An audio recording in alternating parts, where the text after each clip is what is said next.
Did you see the countdown? I must have missed it. Okay, I think we are live. Yeah, we're live. Okay, cool. Yeah, so happy Friday. This has been an incredibly long week, but I am super glad to come back to What on Earth is Happening and have this discussion with you. This was a good one. I always say that. They're like, oh, this was a good one. This is a must listen to. There's pieces in it. There's pieces in it that are so good and so valuable. So I'm excited to talk about this one with you. What on Earth is Happening.com. Mark Passio's podcast. He started, I believe it was 2010 when he started. And we are in 2025, which is crazy. If we had known and used the information to self-realize, I think our world might be a different place today. But we can start right now. And we start with the legacy of our own sons and daughters by ensuring that they have true knowledge and can support themselves with that understanding and realize their own full potential. And so that's why we're doing this. Thank you, Ryder, for being here. Okay. Always, we'd like to look at what's your number one, what's your top takeaway from the overall episode number 8? I will do it a lot to see if I'm wrong, to say that to admit that I'm wrong. I will be more conscious about seeing if I'm stubborn or not, about what my beliefs are. Do you think that, I wouldn't have guessed that as a struggle for you at all. No, it's not, but I want to be present when I'm doing it. And also not just because in the past, I would always admit that I could do something better. And then I would just take someone else's view instead of just actually thinking about it. So I wouldn't critically think about it. Oh, that's good. Yeah. Yeah. Instead of being like a victim or like you're somebody pointing a finger at you and then you say, you're right, I'm wrong. You're the right person. Because that's something that I would have done. So I could see how you learned what you lived, especially early on when I was not as self-aware, that you would have just picked that up because that's what you saw. Right. Right. Because it's easier to just say that you're wrong than to have to argue with someone or to confront them or to call them out. Yeah. And that's a big thing that I have been able to change as a result of listening to the What on Earth podcast and Mark Passio's work and studying natural law and the kind of going down that path of study, is that I'm willing to stand up for myself, and I'm willing to be competently confrontational instead of just being confrontational, if that makes sense, exactly what you said in such a simple way. I'm just complicating it, but that understanding that, it's this idea that, so it's not about I'm right and you're wrong, or that you're bad because you're wrong. It's like, aren't we all in this world together, in this universe together, and don't we want the best for each other? And the best, because when you have the best, that means I have the best, because we know the truth, which is ultimately we're all connected. So the 8 is about ego. It really goes into the second barrier of self-realization. Yeah.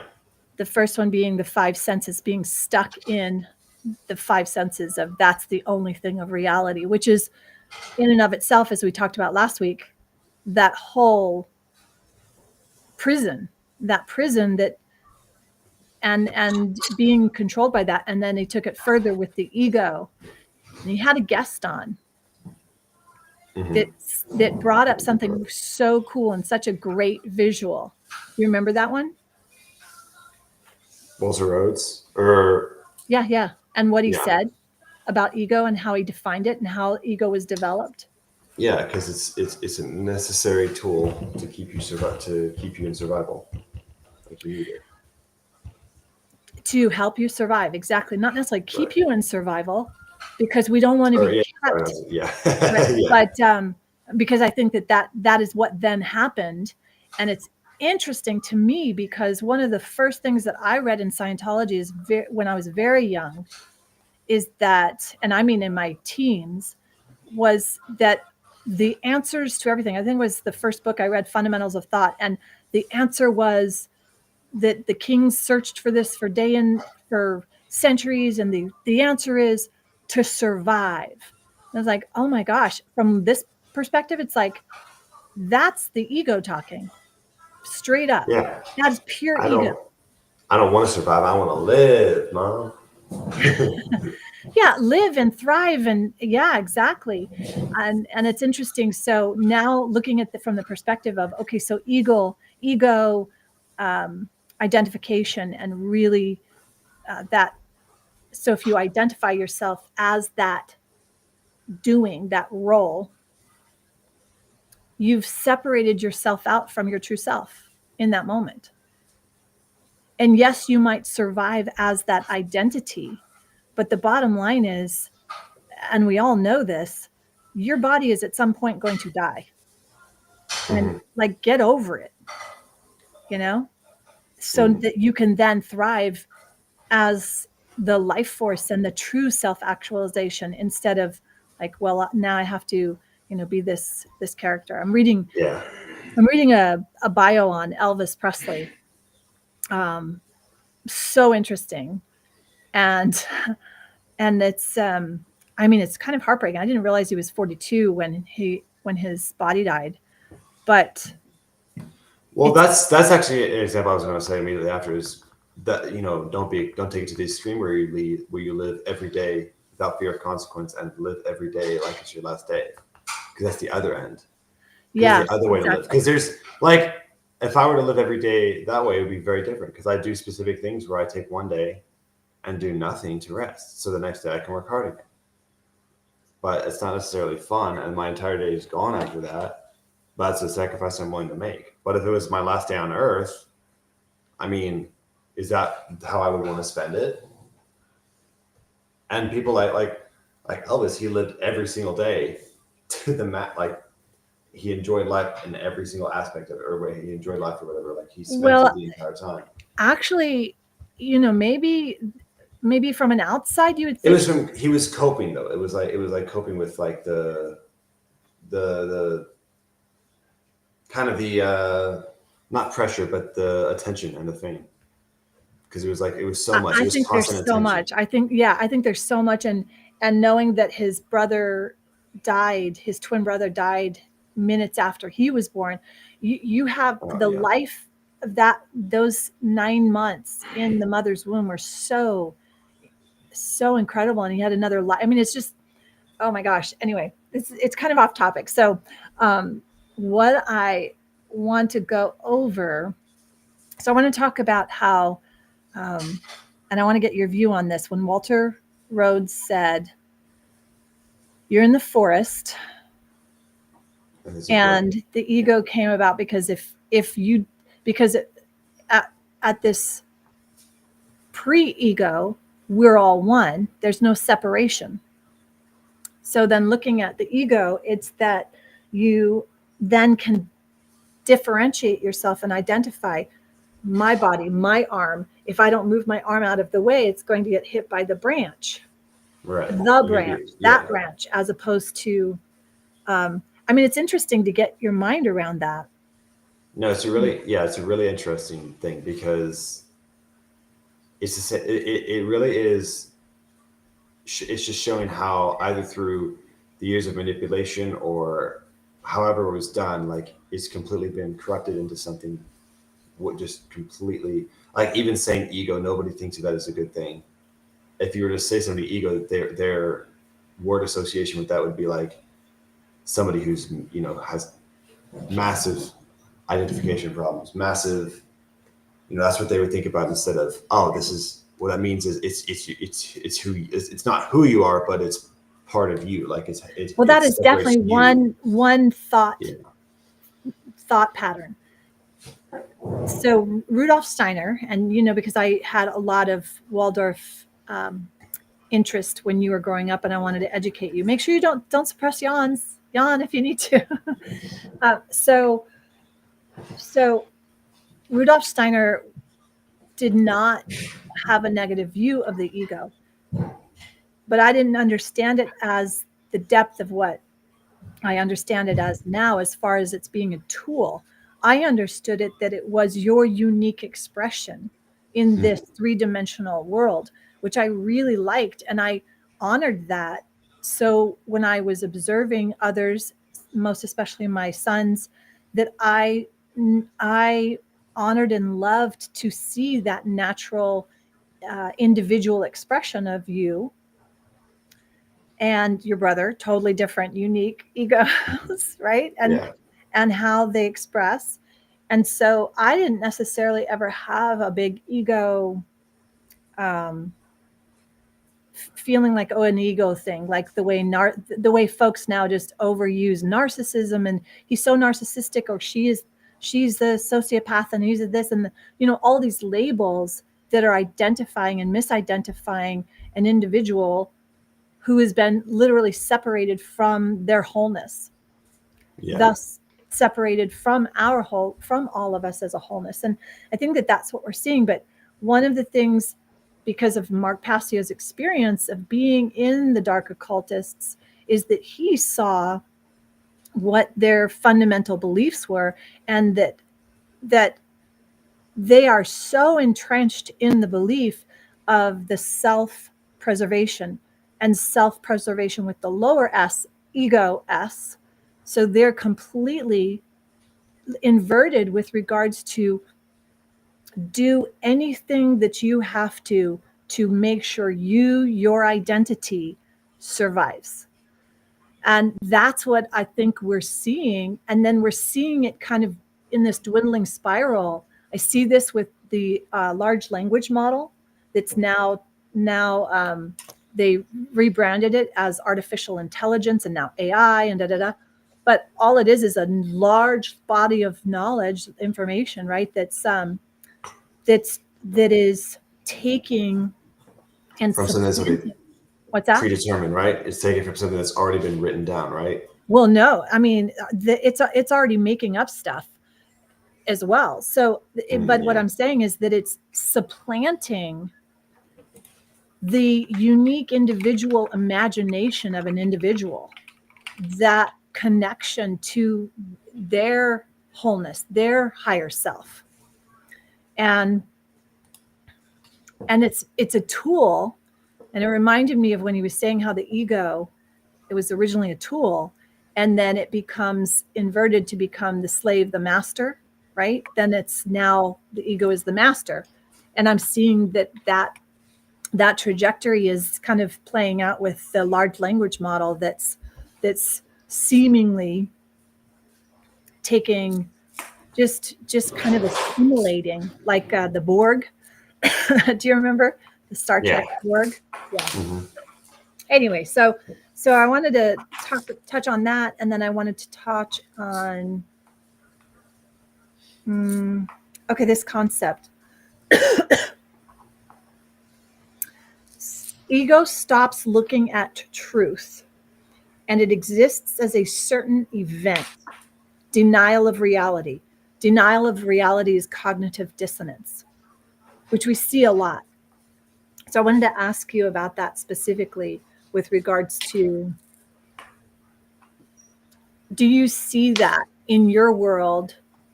Do you see it for yourself with regards to any area of your life, and anyone in your circles stop looking at the truth because the ego's like, nope, this is, or even what is, like, here's what is actually going on. This is the truth right here in this day. You can pretend all you want, because there's that ego on that side, even though it's trying to make it like everything's good and only talk positive. Do you know what I mean? So I'm curious as to. I haven't seen too much of that, because there's also like for any little bit, there's also people on the other side who are able to keep them in check. So, or not keep them in check, but who are able to kind of, because there's people who are very, who are the opposite, who don't have any predetermined beliefs, who do everything by learning new research, and like that's how they live, is by looking at what's new, looking at what the quote unquote facts are, like and like reacting accordingly to that. And because there's not really any like, oh, this is the way that this is going to go. This is who is in charge. There's nothing like that. There's never been a place where it's like, okay, this is arguably a fact, and you're not able to deal with it. I know that they have to deal with people like on the board of fencing, like they put the cap on how many people can register, and the USA Fencing lost $40,000, even though they made the events cost like an extra $200. They still lost over $48,000 worth of registration fees because people are like, no, let's try this because they're just not paying attention to what it is, and because two of my coaches are on the board, they bring that and they're like, this is ridiculous. Because you're going to miss out on people wanting to fence. You're going to make it harder for people to fence, even that's going to have a really nasty ripple effect. It's going to have a horrible ripple effect. Like they're trying to change the format. There's no like they're doing it wrong. They're not taking the idea. It's because in this case, what's happening is people who have no idea what is going on with the sport are in charge of it. There aren't any fencers on the board except for like three people. Everyone else came from other things. You're just doing it for volunteer, and they're not actually like invested in the sport. They're just invested in making a safe community. It sounds so much like the Judo Federation. Yeah. Because they had to start their own federation. In fact, I remember Mark, who was, and I mean, Mark's high level. He's probably a 7th or 8th down. And they similar type of thing where it was the McDojos money making wanting as opposed to actual folks who wanted to create and have a legacy of the interesting sport. Thing, because the difference there is it's not meant to be for everybody. Like football, basketball, these are all games that anybody can do. You can be in a poor ghetto neighborhood and you can still watch it. You can still kind of play because all you need is like 1 or 2 things and you can practice it at least. Judo is not a sport for everybody. Fencing is not supposed to be a sport for everybody. Well, judo should never be cost prohibitive, and I think that's one of the things. It's not cost prohibitive. That's the thing, though. It's not cost prohibitive the same way fencing is, but it's not meant for the random person who just wants to sit on their computer and watch. It's for people who are seeking that discipline, seeking that specific community. Yeah. And it's not, and there's no cost barrier. But when there's people who just see that as, we can make money from this, that's when all of a sudden it's trying to be something for everybody. Like, think about how many kids have done karate before, but none of them actually know how to fight, and they're weak. They have no discipline, and yet they have the label, and whatever. Yeah, exactly. They have the label because they've paid the belt the testing fees. fee, and and they have the ego that wait a minute, I know exactly what I'm doing, so I can now live my life in accordance with the fact that I have a black belt in karate. Thank you. Or it's just doing it from the ego. Yeah. Very interesting. Yeah, because it's not supposed to be something where everybody can just go and join. It's supposed to be you actively search it up. Well, like fencing could be more of a community sport because you don't need any specific body type for it. You don't need any specific, genetic like perfection to do it. But it's also not supposed to be something where everybody should just be able to. I mean, maybe if that's the way that it's supposed to go, then that could be different. But the way that it is right now, it's not that at all. It is specifically for people who have the time, money, and willingness to invest into this because it's not something you can't just go to a place and do it without having to understand all these extra, like you have to complete different way of moving, different rule setting, all this. Like, if I was trying to learn baseball, that's super easy. Okay, you have one job. You either hit the ball with the bat and run. You either catch the ball and throw the ball. That's it. That's lit. And then all of a sudden, you can basically play a basic level of baseball. Right, but there is a very, very big difference for someone who's competent in baseball. Right, of course. Obviously, there's a way big with competence. But I'm saying, like, if you just want to do it for fun, like you just want to pick it up and go play at a park. Yeah. Right. It's super easy to play. If there's a basketball hoop, you can have one hoop and you can play the entire game. You can learn the entire game without ever having to play against somebody. Because like Well, I the think even rules. with fencing, I'll still do some of the Not at basic all. things. Well, yeah, but I that's wouldn't go different. and fence with Same, someone same else. thing with judo though. Like you can watch every single move, but you don't understand what that is. Right. Like you can learn every single slide or every single dribble or every single shot in basketball, and you can be really competent even if you don't actually play against somebody. Yeah. So Because it's like, that's, yeah. I mean, once you get to the level where you're going to start doing tournaments, especially when you're paying a couple $100 every single time, and even when the tournament could last 5 minutes and you're out, Mm-hmm. you have to be willing to risk that. Am I interrupting your lunch? No, I just haven't eaten anything. But I'm This has been a wild week. So I know I don't want to Mm-hmm. kind of want to wrap this up, but this is an important one. So let me just go over a couple things. I definitely agree with you with regards to I think I could be, of course, you're be. wrong. Yes, the admitting you're wrong is a big one.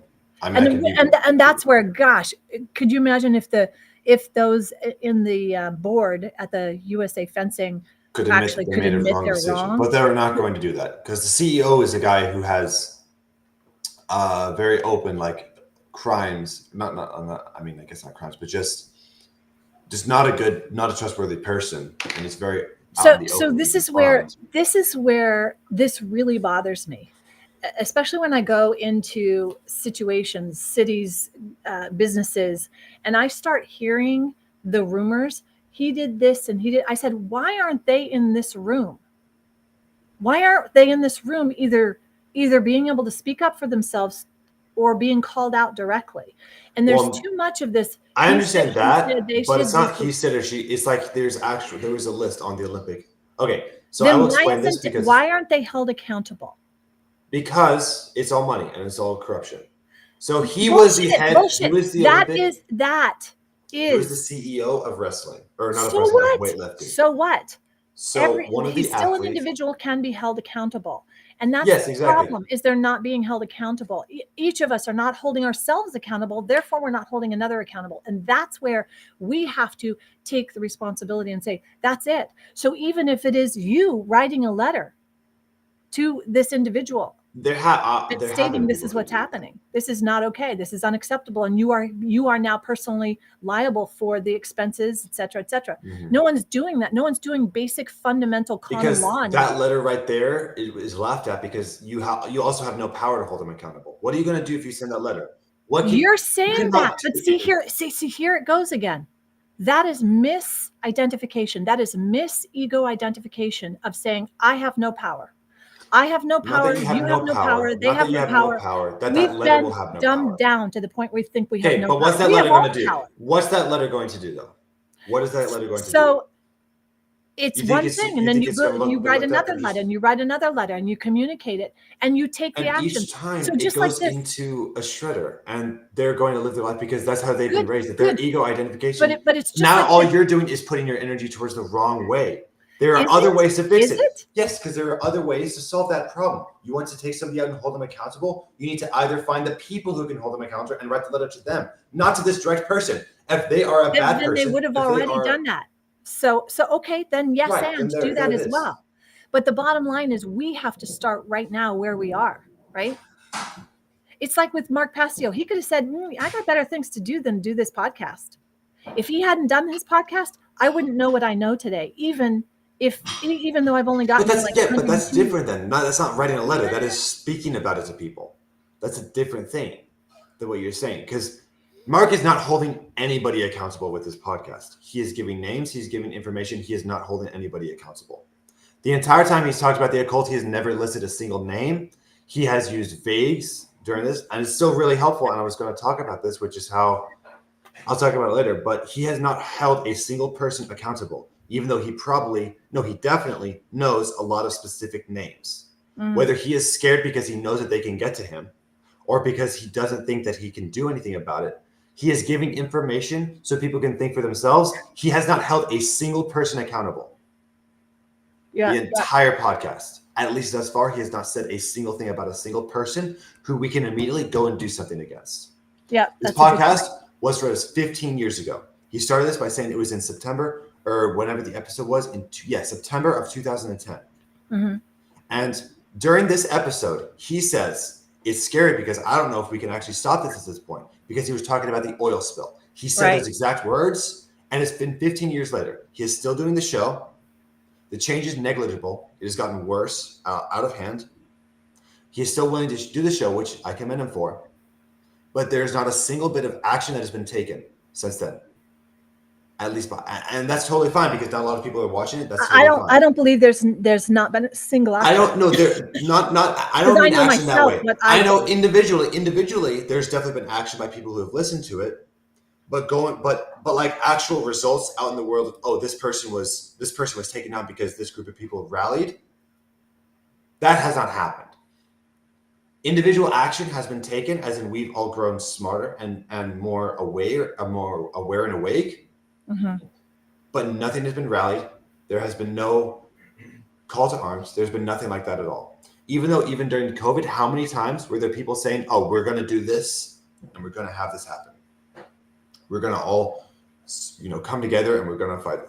And what happened? Even if they did, like the quote unquote storm at the Capitol, even if that started purely as a peaceful protest of going to the Capitol, it has been completely bastardized. Criminals, killings, shootings of innocent people who were there purely to protest peacefully. Now it is completely a dark day. Now that day is remembered as something awful, and now people are too scared to do that again, and they're not going to do that again, at least for a while. Well, that's the cognitive dissonance. That's the complete controlled opposition control. Right. Like because that dark occult. We fed right into what they wanted. Not even we. That they did. Because I'm not going to associate myself with them at all. Because they did it completely wrong way. What is a group of people supposed to do? Gandhi's protests worked because he was marching to go get salt, because they was being taxed and his people were being taxed, right? He personally saw this issue, and then he saw that his people, who he felt responsible for. So he actually was moved individually by witnessing this. And then he did something for himself that people could follow. And that was how it was done peacefully, because there was an action that they were going to do. What was the purpose of people going to the Capitol and protesting there? What was the purpose? What was their intention to do? I have no idea. Mm-hmm. Nobody knows. Nobody. I mean, I bet half of the people there don't even know. They just showed up there. There was no action. If you ask somebody who is marching with Gandhi, said, "Oh yes, we're going to go free ourselves from the taxation of the British Empire because they are not us. They are across the ocean. They have nothing to do with us." And this episode is really interesting because Mark. Well, more so also that they had the right to ensure that their bodies are fed and clothed and exactly. And the untouchables were people as well. And just because they're, I'm not going to say false religion, but because they're egotistical, horrible, like their religion that is disgusting, that talks about how these people, because they were born less, are not people and don't have human rights, are also people as well. Yeah, and that whole institutional belief of religion, groupthink and all those beliefs. Disgusting, especially because now you can think about how the Indian people are looked at now and witnessed now. Smelly, disgusting. Well, I mean, shit. This is how they're witnessed out now, even though Gandhi kept everything clean. In the class, yes. Not even low class, just everywhere. No, I don't mean low class. I mean, right. Because they've literally made that into class distinctions, but exactly. It's no question we've done that here. Of course, but it's just not as obvious. It's like, it's just that's where it came from. Like it's not respectable at all. You have nothing, even though Hinduism is a beautiful religion, beautiful sort. Like the gods, the artwork is phenomenal. The statues they make are second, like some of the best in the world. They're gods, Siddhartha. Thinking about the Buddhism. Like actual Buddhism, this is all great. Like this is really, really inspirational stuff, but it's been completely ruined and rectified by the people who have now let themselves be trampled and fit into a box of just disgusting people. Even though it's not, it's clear. Like they don't eat cow because it's religion. This is where exactly it goes to the ego, where I think Walt said it, that the ego is just looking for self preservation, the lower self, versus Yes. the unity. And when you Because your move greatest self is with everybody as well, right? Your greatest self is the highest consciousness, which you're connected to everybody. That's what which is the That's what fundamental Christianity truth says. of what That's that what belief, yeah, exactly. That's what which is actual not Christianity says. fundamentalists, but the Not fundamentals, actual right? unity and the truth of That's Christ like the consciousness, entire Christ, Christos exactly, the consciousness, Christ Hinduism, or consciousness. Your Christ is in everybody. So that means that everyone is connected at the highest level. yeah. But do people care about? No, they care about, oh no, I'm going to worry about myself. I'm going to pray for myself. So we're actually seeing this we can see it in the microcosm of the fencing world and the federation. And that you can see this in every sport in a lot of the sport federations. Absolutely, sports, because sports is the easiest way. It's the most popular way now, since like you can watch it even if you have nothing athletic in your body and still think you know better. They still think that was a bad play, still think that was different. Oh, that's the you same have with theater no and idea. Acting, There's sure. the ego right there. Yeah, especially with that, you think, oh, this acting is terrible. Well, like, yeah, but you also couldn't do this, because it's so much easier to critique People than are to always understand. saying, I can do better than that. Yeah. Right, because they don't have, like, same thing with cooking. You think, oh, I could cook better than that. No, you can't. You cannot do that. You would fail at doing this, and that's okay. You need to, but you just need to not say that you're better at that automatically. People who wouldn't, it's like, oh, I could definitely do that. It's disgusting and just sad. Exactly, because it's like it's showing that you're not actually present. You're just looking at someone else instead of realizing, I want to be able to do that, so I'm going to learn that for myself. I'm going to take the time, instead of saying I'm just better than that, even though you have absolutely no idea what you're talking about. And this is how we get into the sickness that we have, where everybody's trying to be everybody else, or be, or model be better, some, because they're just trying to be better. Or what better than what? Better than this better than the idea, your own personal idea of being better. Because the thing is, my idea or someone else's idea of being better than somebody is completely different than the person they're trying to be better than. If one person is trying to be better than this athlete, but this athlete doesn't want to be better than anybody, he just wants to be the best version of himself, there's no comparison.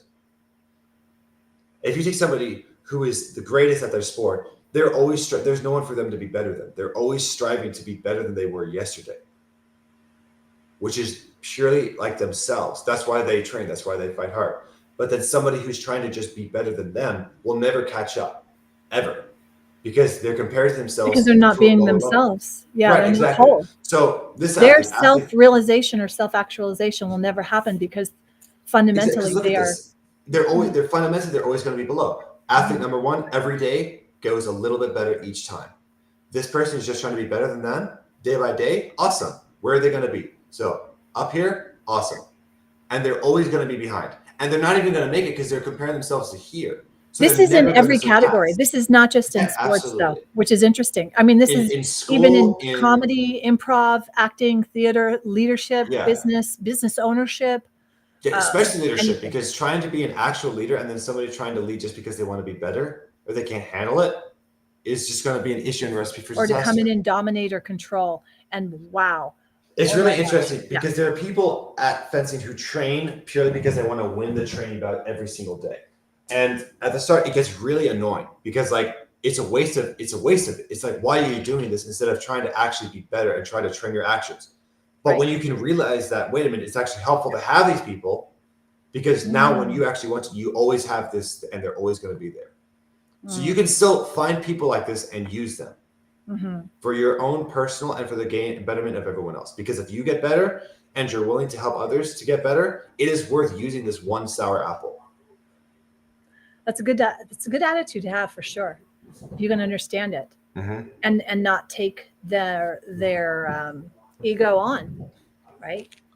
Right. There's nobody who I am trying to be like or better than now in fencing. It is purely, the only things I get inspired from is the dedication that people put in, the hard work, their attitudes and their mentalities. But like actual skill wise, there's nobody, even internationally, who I try to compare myself to, because I can't, because there's not any good French grips internationally or my height or who fence similar to me anymore. Right. Like I can't appreciate Sam's fencing, but I can never compare myself to him because it's completely different. It's completely mentally. I have to be more physical because I have the hard work. I have I have this way. This is how I can fence and get my way. Even though it's such a dominant way of fencing, I can't copy that at all. I can take great ideas and appreciate it, but I can never compare myself or try to be better than. Yeah. Because you'll never be better than that. Because that's his own thing. Nobody can be better than that because that's his own like just person.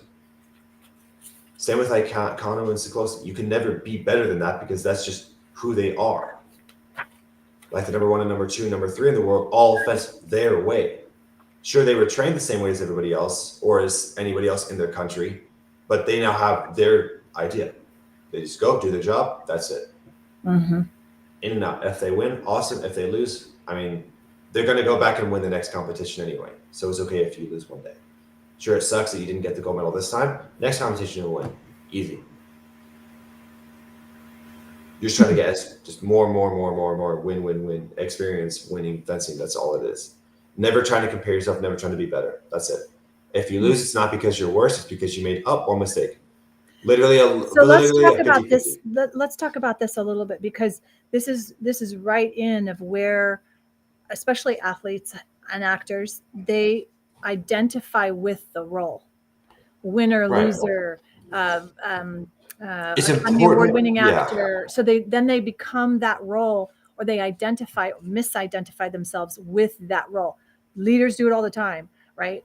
That I'm the CEO, so I have to act a certain way, I have to be a certain way, I have to, and so they're identifying themselves as that like business robot that they handle everything and everybody around them from that framework and that identity, and they're doing everything from that role, whether they're an actor or whatever. So what do you think happens, and do you notice it for yourself or anyone around you, when someone completely misidentifies themselves with a role that they're playing? I mean, of course, just not fun to be around. They're just not fun to be around. It's somebody like, even if somebody who you have a great relationship with, great friends, it's just not. Can you be more specific? Like, so when I was watching a film, we were saying, oh, well, that sucks. Instead of me saying, well, what specifically about that was not effective? When I said that this person was a bad actor and someone who could say better, I immediately thought of The Godfather 3, the girl who was just in there. That's the movie that I thought of because there are movies that have, because that's just like, because it's just, I'll give you the specifics, because the girl was clearly looking at a cue card, no interest in the eyes, was looking away from the person she was supposed to be like engaged and talking to, no change in tone at all, just droning long out words, just saying the words, and that's what it was. No screaming, no emotion, and you can tell really good actors, like if they're supposed to be in love with somebody, they look like they're constantly looking at the person with their eyes. They're constantly just they kind of like make themselves happy to be around. If they're angry or they don't like somebody, you can see them more tense. You can see their shoulders, like you can see them more like suspicious, more looking around, right? If they're sad, you can see them more like hunched over a lot, like just like little tiny things. You see them actually embody it. You see them actually embody it. That's what I wanted with regards to the specifics. Now let's go and do it for you with regards to how it's relevant for your work. Because you then can't, like, I like to talk to them. I like to talk to people after, how is this? What does this look like? You can't do that because they're just sulking in their own head. They're going to be talking about, oh, I just did this wrong. Like, oh, it was bad. And just like, well, then there's no point in talking to you at all now. Versus James is the best example.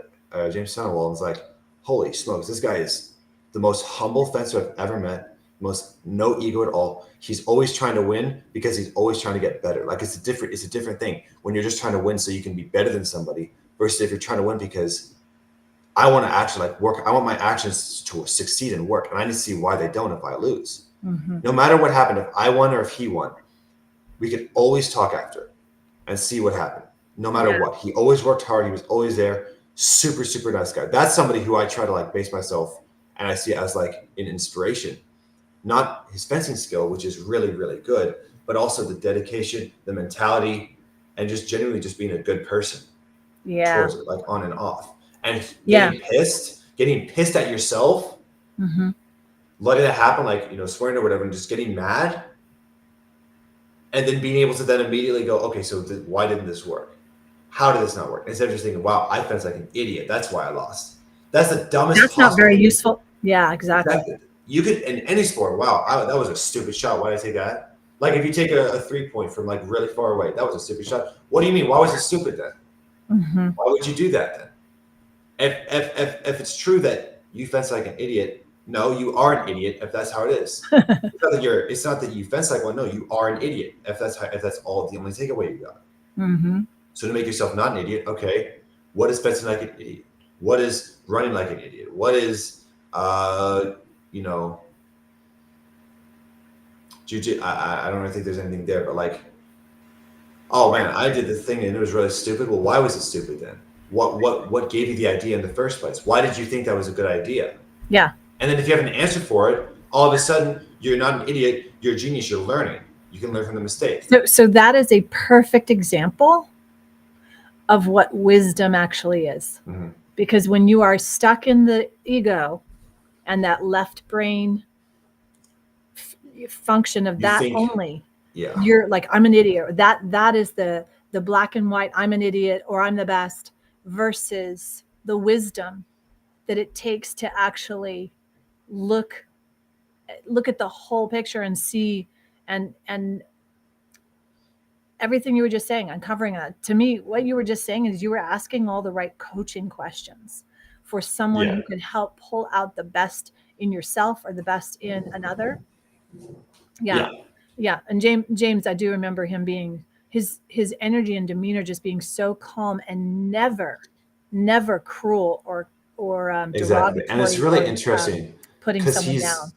Yeah, he's really just very confident. He's very confident. He's never cocky or arrogant, but he walks around with an air of like confidence in himself. Confidence and competence, but also calm. And competence as well. Yeah. Even when, like, that's a good example. Yeah, that's and he's so young, and it's interesting to see that juxtaposition where you see someone who's so not confident and who actually like dogs another person and really diminishes another's own personal, because that, I guess, feeds their ego.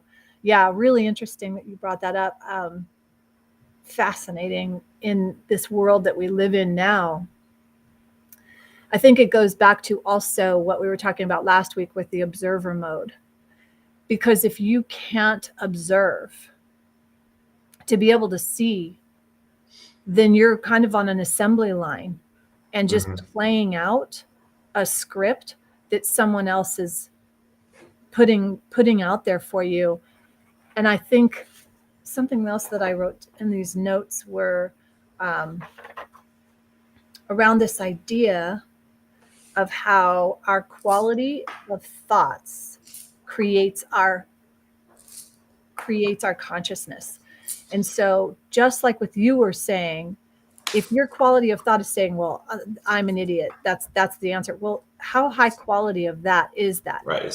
So if you can ask a more quality question for yourself, about yourself and about where you're going, and I think even do this as a practice on a daily basis. Like at the end of the day, ask yourself, how could I have improved? What went well? What are things that could be improved upon? Right. And I think that I really love listening to books on tape, and especially when the author reads them. And I'm going through a series of Betty White's. She is an actress, and I'm listening to all of her CDs and essentially books on tape, and listening to her just shift and ask questions. And it's interesting because she was really close with her mother and father, and her mom had said something to her very early on that is something almost similar, but it's about that at the end of the day, if you cannot look at yourself in the mirror and answer truthfully to the man or the woman in the mirror, then, I mean, that's ultimately the only real reflection back, And so and seeing her longevity, not only as a woman in her relationships and in her career and her passions and how she lived out her life, But seeing it, she never misidentified herself with those roles. She just knew the excitement of that. And why did I get into that? Well, it goes back to the quality of our thoughts, the quality of our thoughts, the quality of our questions, the quality of what we put our attention on. And sadly, so many teens, so many adults, even babies now, are having their attention sucked out of them. It reminds me of this. Oh my gosh, it's like the Dementors from the Harry Potter movie, where it's like their attention, when their face is up at the screen, and they're just, their life force and their attention is being sucked out. And it's like, my challenge for that would be to anybody who listens or watches, just if you make a list of what you need to get done in your priorities and you get that done first, and that is what happens to start, it is okay to then do it. Fine, go to bed later, go on your screen, whatever. But as long as you get your priorities done first and you can recognize that you at least got it, that is the turning point. Because then you will start realizing how little you actually want to do these other things, like the screens or that. Because if you at least get your stuff done first, even if you do, you can still look at yourself at the end of the day and be like, this was a successful day. That is the important thing. The issue is not so much that the attention is being taken, it's that it's been taken away from the priorities that matter, or that is taken away from things that you could put time in. If you're trying and to I learn think that something, that's what causes suffering. I think that's what causes yes, anxiety and depression and all of these diagnosed things that we label ourselves and then identify ourselves with this acronym and this, that, and it's all just because you are disconnected from your true self. right. And I the work path out to your true self. like every day in the morning. I'll either do a yoga routine, or I'll do my weights, or I'll do my footwork or whatever. And then as long as I get my piano done and at least the Mark Passio or my studies, whatever else I want to do is totally fine. Because then I know, okay, at this time I'm going in and I'm going to fence. I've never once ever been stuck doing something else that I've missed a lesson, missed a class, missed fencing. I've never missed that because I got stuck on something else. I've always been able to order that, and I can look at the end of the day, this was successful.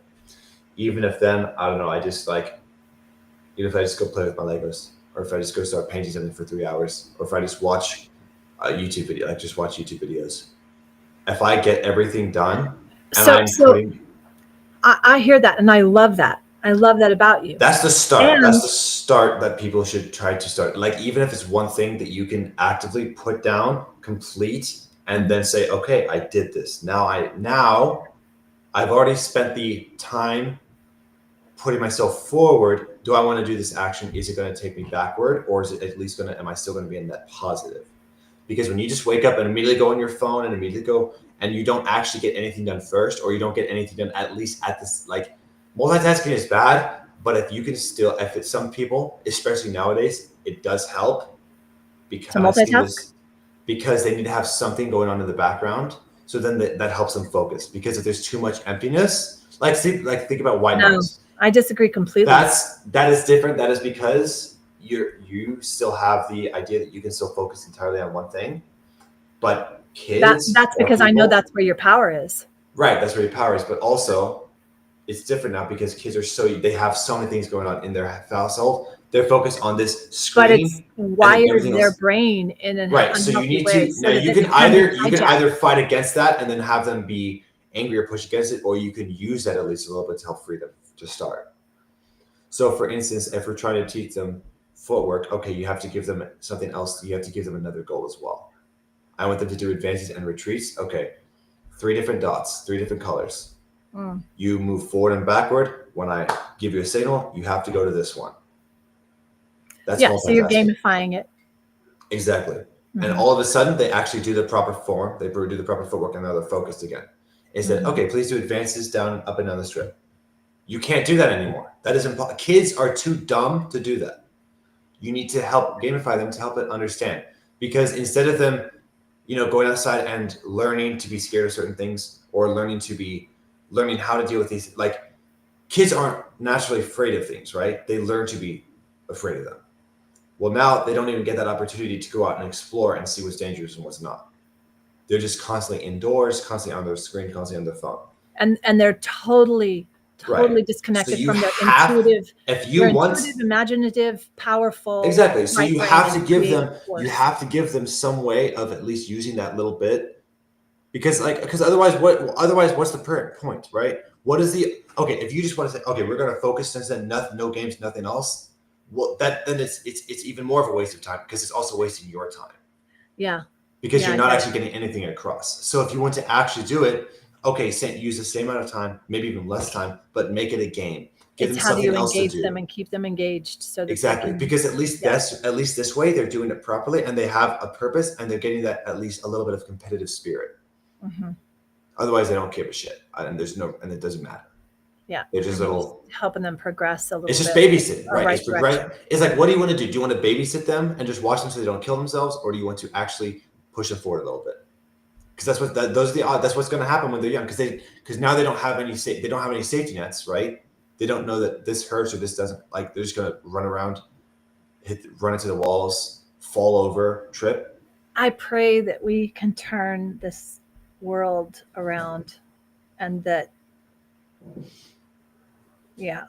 Okay, well, This is how you have to do it. Yeah. I mean, I don't want to say turn it around so that we can all go back to living Amish, which honestly, I love horseback riding, and just fine. I'd rather just go be on. Yeah, but that's also just ride horses. But at that point, there's also no real purpose, because their purpose is just to survive. They're not living so much as they're just surviving. They're not just surviving. I mean, for them, in their hearts, That's they're true. nourishing their family, and they're nourishing. And that's good. That's good. But that's also just the belief that was raised, where your purpose as a father is to, in this case, raise a farm, make the money so you can support the family. The wife cleans the dishes, makes the food, and the kids there is help no the, money. It's not so much about not money, but you really farm, interesting. you work to support, right? Yeah. You do this, which is obviously very commendable, very respectable.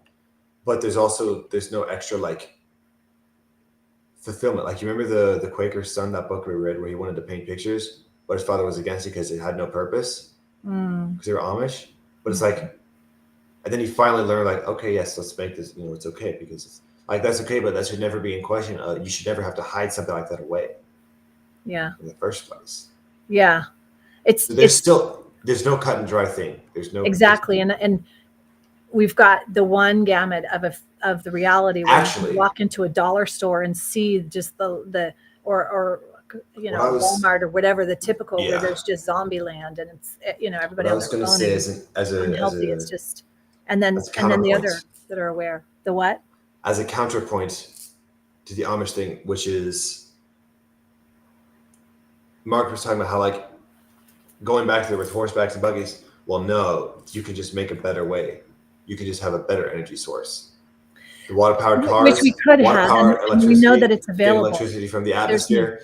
That's the thing. That's what you need to push for, not going back to, okay, horse and buggy.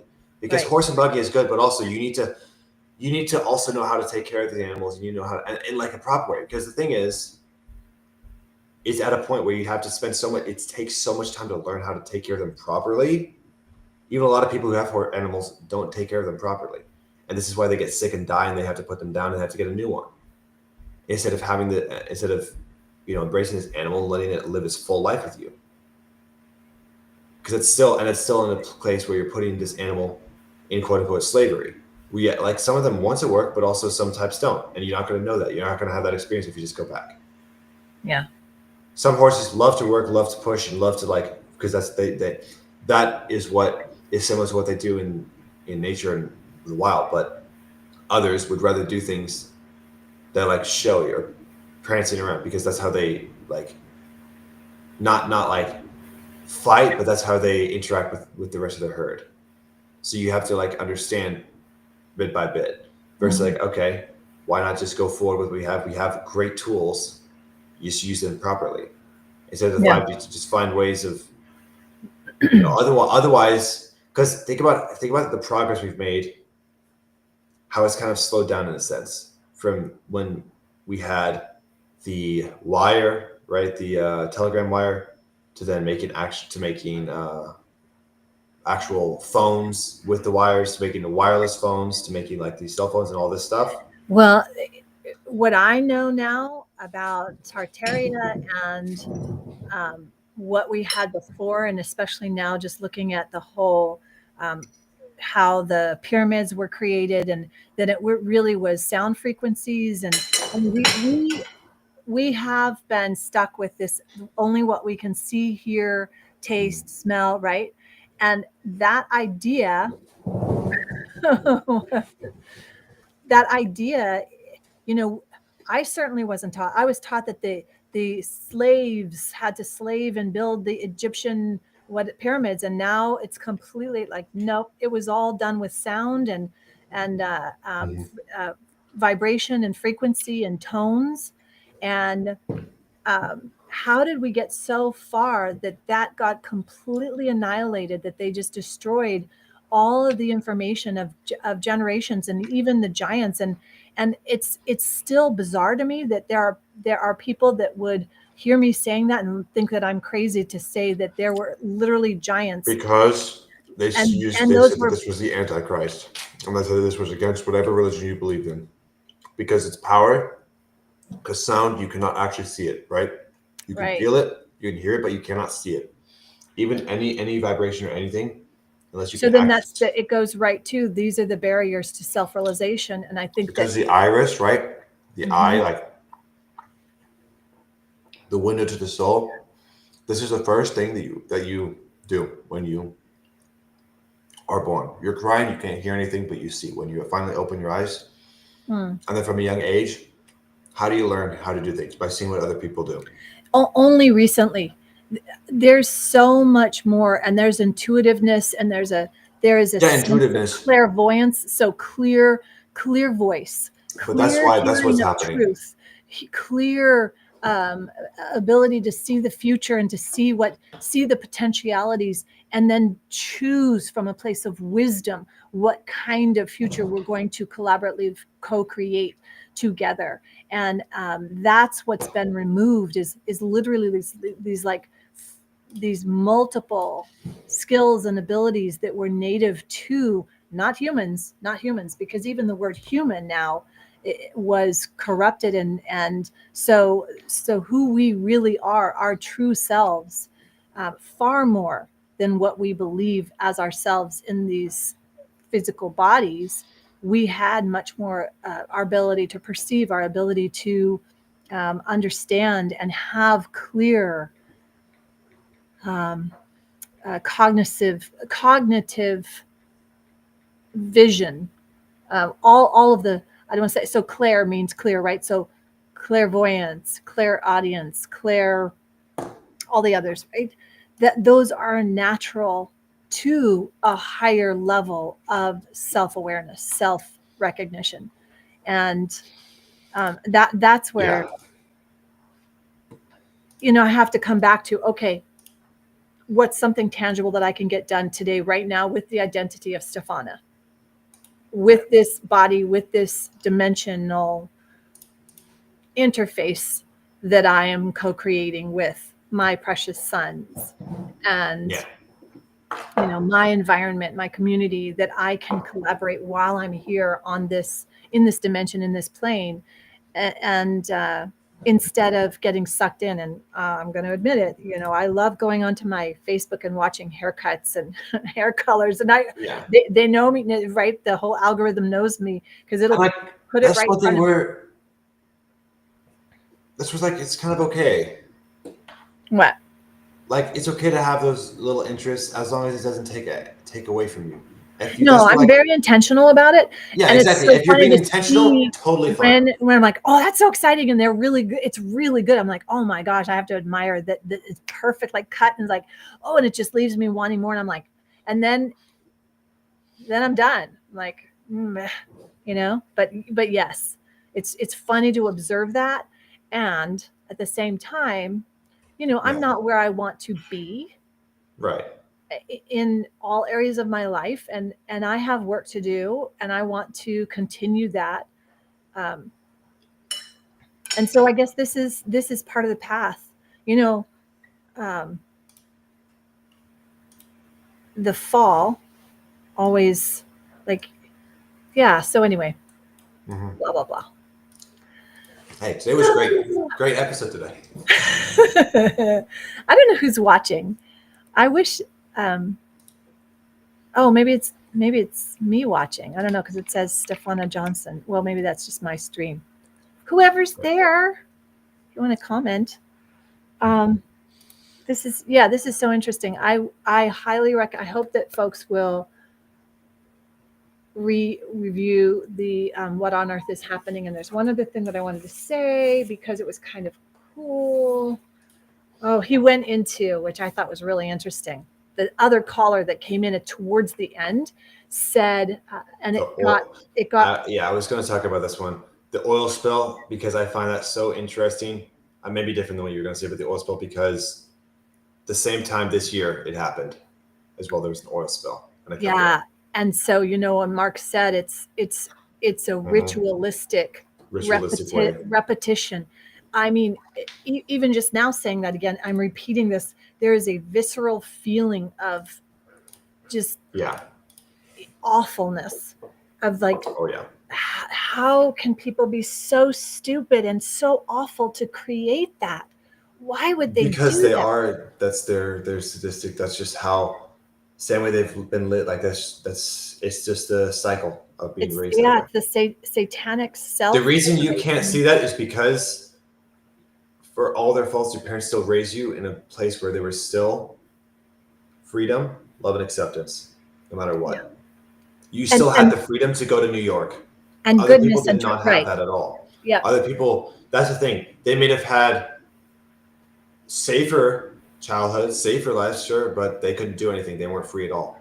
And now those same people are imprisoning their kids with the phones. Yeah. And now, I'm not only imprisoning them, poisoning. Poisoning, because if everything your attention is on is literally creating your world, like whatever you are thinking about or focusing on, that is going to come out into the world. Exactly. Yeah. And I mean, that you just can't. That's what I mean. Like you can't understand that because you were raised in a much better way, in a much better place, and you were able to keep yourself alive. That's why you can't fathom that. You can't see that as an, oh my God, I can't believe. Like, understand that this is actually a thing. Like, oh yes, this totally makes sense. Which is why it's just because that's just how they've been raised. That's just how they've been. I don't want to say that's just how they've been raised. I don't. No, but you can change that. But it's also a good. It's not the end of it, but it's also a good way of knowing. Okay, so this is how you have to deal with it. Because if you don't, okay, but look at that. That's like, I hate to say it, but that's weakness right there. Is you don't want it to be that, but then how can you solve the problem? You're right. If you don't accept it. Thank you. If a root is poisoned, you need to help either heal the root or fix that right there. That's the issue with the tree. That's where it's. But if you say no, the root's fine, we'll fix everything else. Yeah, it's so interesting because I literally feel the fight or flight in me right now, and that's usually my response is to freeze or flight. No, not fight. Yeah. So I feel that coming up where like, oh, please, and it's totally exactly the cognitive dissonance where I want to make it that I don't want that to be true. I don't want that to be. I want everybody to get along. But that's where you have to. It's so interesting because you raised me to be this way of like, wait a minute, no, this is how it is. It's the very interesting thing that even though you were stuck with your own beliefs, you're still able to raise that, that should give you the hope that even if one person has their own beliefs and lives their same way, you can still teach other things to somebody and still have that be part of it. Think about Dax. Dax has never, ever, ever been like that where he wants to have hope. He's always been like, this is the solution. I'm going to make this happen. Yeah. This is what it is. This is the problem that I need to fix right now. This is the problem. And that's what he's like. We talked about this before. That's why it gets so messy in places. This is a problem. I need to fix this right now. Use all my tools to fix this. Awesome. This is an issue. Because all the tools are on the floor. Awesome. What do I need now? I need to put a bench right here. Let's go get a workbench. Let's buy this. I don't like this color. I'm going to refund it, get a new one. I can get a discount. So I'm going to bring this one back at a discount, put this here. Awesome. Now all my tools are on the floor. Well, I have to pick them up and I might as well use them for this and this and this and this and this and this and this and this. Completely different. No one, right? You and Dad are both not like that at all. Even though he didn't really meet, your brothers or your dad. That's still similar to that engineering mindset of I need to fix this right now, because that's how most engineers are. They just get to a point where they can control that. Mm-hmm.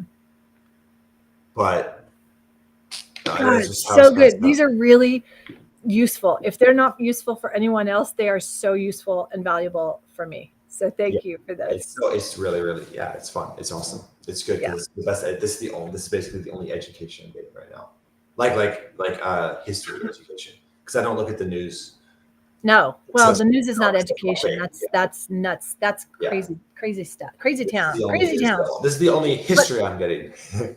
But I will say there are some really good books that I've read over the last couple of weeks, and they're easy reads. I don't know if you're Yeah, books, maybe because I haven't been reading as much just because I've had so many. I've other been things on the I've just road a been lot, so distracted that's by. why I have books with me. And so whenever I have downtime, I pick up my book and just reading it, and it's worth it. So just the list of books that you have. Anita For gave me scholar a really face. good book that I will invest in when I have money. But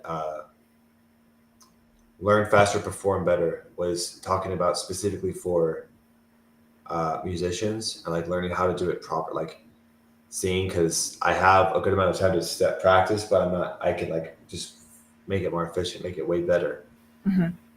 Because in accordance to how athletes study and how athletes learn and like do their and so let me just say this, because this is similar to what's going on with Dax, and that he is spending weeks studying Mike Meltzer on bodybuilding and all this, all the different bodybuilders, and he's not doing it. And that's the issue. That's so, why hang for on. me, yeah, okay. So the best way to do it is, because you already know what to do, at least in that area. Now, can you improve upon it by getting That's what it is. Then That's yes. what it is. It's like the same with me. It's like, because I don't it's a new necessarily want to be a perspective. comedian, but I want to be a better writer. So for me, just writing, then that's real. I just have It's to a do new it instead of perspective, reading and a book of how to do it. It would also be a resource in like how to teach people in a better, like how you can get more with people who have less time. Like it's a resource. But I know I'm already going to practice piano anyway. We all have 1,440 minutes a day. Sorry, that's the truth. There's not less time. No, you're not going to get it's more not time. less You have to time. choose. It's not less time. This is where you have to be discerning, right? Yes, but also you can't tell that to a kid whose parents signed them up for 3 different practices of 3 different sports. There's a girl who comes in after she does scouts in the morning, gymnastics, and then immediately fencing. And it's like, but that's ludicrous. That is, it is. It is. I mean, so that is either a parent projecting on their children their own lack, their own, and that's of course awful. Leaders do that too. I know. And no, but that's what I mean. Like, okay, but I'm gonna read this book because it's a study on like that. Oh yeah, no. I'm not saying don't read it. I'm not saying. I'm just saying I know, but also but I understand what you're saying. Like I'm going to read these books. Same thing with the 7 Habits, though. What's the point of reading if you don't implement them anyway? What's the point of me? Because like the first time I read it, I never did anything. So what? I read the book and then I wrote a report about it. He's just repeating the same stuff. I looked at the same habits, and then I actually decided to look at them. I got more by just looking at what the titles were and then trying to implement that than by reading the entire book. Because I didn't actually, I didn't take the points or the examples. I didn't need the examples. Just, okay. Habit, right? Okay, let's just say treat others as you want to treat yourself. Don't give me examples. Don't say just awesome. That's all I need. Fine, I'll just think about that next time. And then if I need to come back, exactly. Okay, well, first off, let's see here. So how do I want to apply that? Okay, at the cashier or when I'm moving around people, I want to treat them like they're actual people and not just push through them. Right, there we go. Not just push them out of the way.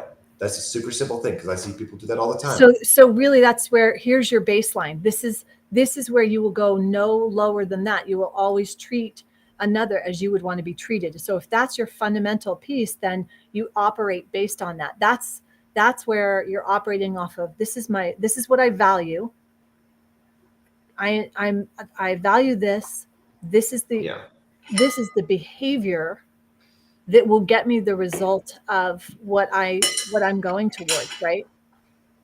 Okay. Yeah. I mean, there's so many things we could talk about for sure. I will just say, so laws within creation, discover and shatter the barriers. And then the first piece is to recognize, stop denying. I mean, there's that specific thing around stop denying that you have a problem, or saying, and be okay to admit I'm wrong. So many people can't do that. But Right. that is the first piece. That is literally, you already have the key. That's turning the key. When you can admit I was wrong, that moment you have now just turned the key. It's unlocked and the door is open. Now you have to walk through it. Yeah. Okay, good stuff. I love you. It was awesome. I love you. Love you. Good See you episode next today. week. See you next week for episode number 9. Awesome. Bye-bye. Bye, honey.